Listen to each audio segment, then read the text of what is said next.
Tuelekee kaunti ya Busia ambapo hali ya taharuki bado imetanda kaunti hiyo ya Busia kufuatia makabiliano kati ya maafisa polisi na vijana wanaoandamana wakipinga mauaji ya vijana wawili mjini humo. Maafisa polisi walazimika kushika doria maeneo yote katika mji huo kuhakikisha usalama unaimarika, huku shughuli za kibiashara zikifungwa siku nzima. Kutokana na hali hiyo, polisi wanalaumu vijana kutoka eneo jirani la Marachi kwa kuzua taharuki ili kupata nafasi ya kupora mali ya wafanyi biashara. Sisi tulikuwa tumeenda town kwa harakati ya kutoa Chikuze, kwa sababu Chikuze pia alikuwa kwa process ya kutoa ndugu yetu ambaye anaitwa Joseph.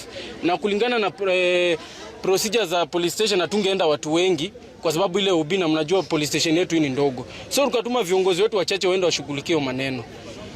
Baadaye mambo ikarudi ya kwamba Chikuze ameshikwa. So hii Chikuze bado viongozi wakaenda kuintervene. Na wakati ya intervention iko kinyozi moja ilikuwa imevamiwa na machokora ya town.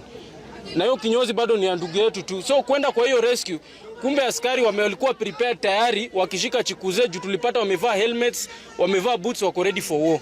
Na wakaanza kufire live bullets. Alipofika pale, hakuongelesha na wale polisi. Alisikia risasi ya kwanza, akatoka mbio kurudi nyumbani. Kurudi nyumbani, akapigwa risasi kutoka nyuma.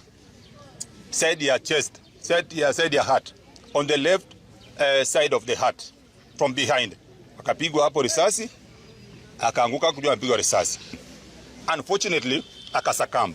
Goods or organized criminals to destroy properties under our watch.